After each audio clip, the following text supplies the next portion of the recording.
Hey everyone, welcome to the first in a very long, single thing focused entry of I F and Love Cinema. And today we're going to be talking about, the entire first season of The Last of Us, but more specifically the last three episodes. Because as many of you guys know, I didn't cover those. I didn't do after shows for those. So yeah, I'm gonna go ahead and just give my thoughts on the last three episodes of The Last of Us and the series altogether. No spoilers up front, but I am going to be spoiling things because I do want to have some. I do have some thoughts about where things are moving with the second part of the game with part two story. So to start off, let's go with where I left off, which is episode 7, which is the Left Behind episode. This is one that I thought was, the reason why I stopped covering after shows, right? A, because I didn't have a co-host, and I feel weird just being like doing a live thing by myself when I just briefly want to talk about a show or an episode or whatever. That's one reason. But another one too was just because with that episode, I was like, it's just fine.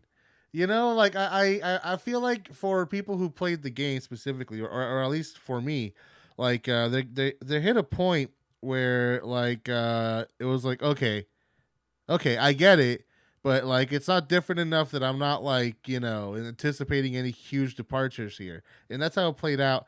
And I think that definitely stayed true and that's definitely where this started bubbling up for me. Because yeah, this was a sort of really straightforward episode. Basically just a long flashback. Don't get me wrong, I thought it was well done. I thought it was well made, top to bottom, from the production to the acting to everything. They're not a bad episode of TV at all. It was just kind of like the most okay, And then we had episode 8, which is David's episode. I liked it as like a standalone thing. I actually think of the three episodes that I didn't cover. This is the one that probably deserved an after show the most because I thought it had the most meaningful departures from the source material. And I like how they expanded on things. I really like the filmmakings. I think this is some of the strongest direction in the series. This episode specifically. Yeah, and I think overall it was just more of the same when it came to episode 7 for me, which was like, okay, it's just more pretty good straightforward adaptation. For me as a fan of the game, who knows it pretty well. Again, I was not having a bad time by any means. I enjoyed the show. But it definitely did kind of feel like after a while, like, okay, all right, cool. Yeah, that's that episode. And so I feel like this is one of those things where like if I didn't know the story, I might enjoy this series more. Um, because at this point in the series, it was just kind of like, okay, like you're just kind of like gonna tell the story, right? Just maybe expand a little bit here, but just tell the same story. And then with the final episode, gosh, mixed feelings on it. Mixed feelings on it.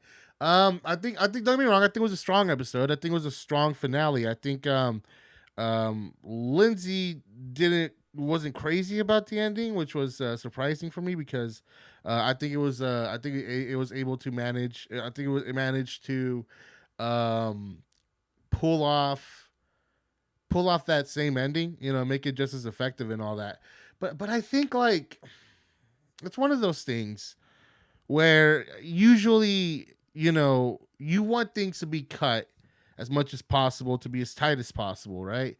And you also don't want things to be cut so close together that the movie has no downtime, no room to breathe, no room to just sort of relax and let you take things in. Um, and the weird thing is that the show has that, right? Like it is cut very well. It's very fast paced, a little bit too fast paced, but also like it's not like it doesn't take its time to allow for just character beats to carry on for a little bit, you know. Um, it's weird, right? It's weird. It's weird that what this show did, where it is both rushed while not feeling like it's shortchanging anything along the way. Like it's still telling its story effectively. It's just telling it, after it just had some coffee. If that makes any sense. Oh god. Again, I'm not saying this show needed like anything extra. I think it works fine for what it is, but like that final episode specifically just really felt like we were just fast traveling from one beat to another. And it just, mixed feelings a little bit. Because for me, I felt like it was diluting a lot. As I think as someone who played the game, I wanted the opportunity for this, show, who was taking a lot of opportunity, and it did do this in this episode to some extent, right? Because Sarah, Ellie's mom is there. Anna, I think her name is Anna. Yeah, Anna is Ellie's mom, and she's in this, and I'm glad that it did that. I just wish it did more of that within the city. Like this was the shortest. I think it's only like 42 minutes without any like commercials or anything like that. Just 42 minutes. That's wild. You know. Um, and it felt like it was super rushed. Uh,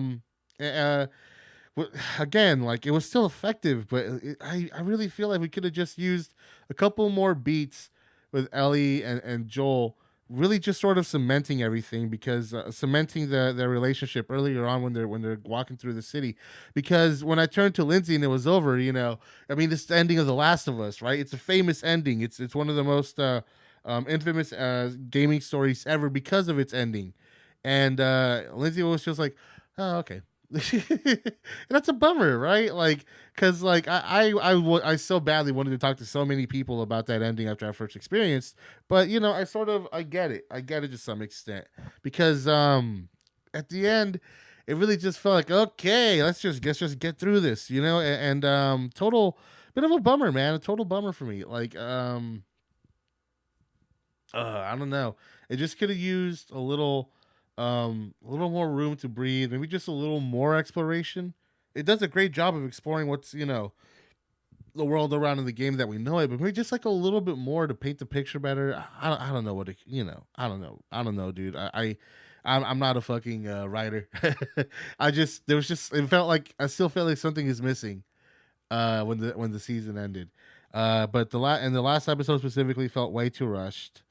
But overall though, I think it is probably the best video game adaptation we've had. Period. And I think it not only did a good job of being its own thing, and also adapting it, but it also just did a good job of sh- relaying the feeling of playing the game to people who never have. Maybe with the exception of the sort of resource management aspect, which could have been a little, I'm not saying that I wanted like a UI or something to elevate. I did it, but maybe just something to like sort of make that a part of the game, or the show, that resources are scarce. I mean, well, actually, they did that a little bit. It just, I don't know. Maybe they just could have done it more. I don't know. That's weird, right? I like things to be understated and all that, but like, there's such thing as too so, in my opinion. you know. And again, maybe that's just me. Other than that, though, I think this show did a good job of adapting this story and also relaying what the game feels like to play. And yeah, especially when it came to fighting the fucking clickers. Yeah, they did a great job of recreating that. So there goes my spoiler free thoughts on the show. So from here on out, there's gonna be spoilers for the entire series, and also another spoiler after that for the future of the show, for anyone who may be interested in where I think that's going. So as far as like the ending of it, like it didn't have the same impact to me, honestly. And don't get me wrong, like it's not. I don't blame it on the filmmakers, and not one bit, not one bit. Or the actors. I think the actors, the writing, the direction. I think it was all great and all that. I think it's just more of a function of the sort of like overly rushed pacing of the final stretch of the series, and especially the final episode. But it just really felt like and I don't remember if it was like this in the game, to be totally honest. But in the game, it felt more earned if it did. But just that turn between Ellie talking about Sarah and all that, to just all of a sudden just like ultimatum, tell me, what did it really happen, all that bullshit, the ending, the final lines of it. It just felt like a little too sudden, a little too jarring, in my opinion. I don't think it was built up all that well. I don't think it was as earned as it was in the game. So that was just a bit of a sticking point to me, and I don't think I was the only one. Lindsay kind of felt the same. I haven't talked to a lot of people who haven't played the game who were watching the show, so I don't know where non-game playing audiences are at, but it just didn't really hit the same for me. There was just a certain magic that has sort of gone. I hate, and this is not the fault of Bella Ramsey or anything like that, but I just think like the sort of exaggerated like eyes and all that just made that final close up in the game so powerful and impactful and memorable. And even though again, Bella Ramsey is fantastic in this show. She's great as Ellie. I really just did not feel like it just carried that same weight. The animators over at Naughty Dog knocked it out of the park too well, in my opinion. And honestly, like I'm glad that it kept the same ending, honestly.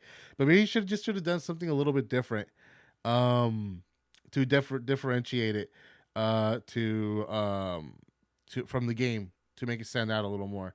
Overall, my thoughts on this season and as far overall, like I do think it's a fantastic season of television. I think most importantly, like it just really sets the groundwork for not just telling the stories that we already know, but also going outside of that, and I really hope that in the coming seasons, I know it's getting a season 2. We'll touch on that in the next segment. I know it's getting at least one more season, and hopefully it gets more than that because like I really want to know what this pandemic infection, whatever you want to call it, what it's like in the rest of the world and stuff like that. I'm glad we got to see Malaysia, but like what's Malaysia like now in 2023 or whatever? I want to know. What else is there to say as far as for people who haven't played the second game? This is the easiest it's gonna get to like this story. Assuming how they handle the second game story. But like enjoy it while it's simple because things are about to get more complicated with the second season. So without further ado, let's go ahead and talk about the second season onward and with its relationship to the second game. So even more spoilers for people who haven't played the second game. If you haven't played the second game, you need to head on out because the big thing I want to talk about is that I think it is a very smart move to have. Apparently, what they're doing, they're not going to tell the entire second game in one season. It's going to be split up, and we need that. I think we absolutely need that. Like, I think the pacing in part two is so wonky. I really do feel like there's a number of things that I think the game should have done different, but that's another conversation. The fact that this show isn't going to try to fit that convoluted ass story into an entire second season, the whole thing, that makes me happy. That's very good. That makes me happy um, that there's the potential for the final act of the game to get its whole third season. That would be really cool. But my biggest problem with part two is that the two stories are just too jarring, put back to back, and I would have preferred actually if we did split up those stories. Maybe had like a part had Abby's story be part three, then have it all come together at the end of that. And what I really what's the word I'm looking for here? I think what I'm really worried about when it comes to the future seasons is that like again, I think the second game is very pedantic. I think it's a little bit insulting to be honest, a little plotting. Um I'm not a fan of it. And I think it's a very shallow game. The story specifically is very shallow, very repetitive, and I'm very curious how they're going to tell that story and how they're going to embellish that story thematically because I think they kind of set up some groundwork here to enrich that adaptation with more thematic elements by having the idea that the cordyceps loves and takes care of its own just like people do. And I think maybe that's going to have more of a thematic tie into the second story. I think it's smart for them to do that in the adaptation. But overall, how they handle season two is, hopefully, the way I see it, I think they're gonna tell Abby's story first, and then we're gonna cut to Ellie's story. I think that's gonna be the coolest way to tell it. But we'll see. We'll see. Season 2 is probably like another year away at the earliest. So what did you guys think of season 1, and what do you guys think about season 2 onward?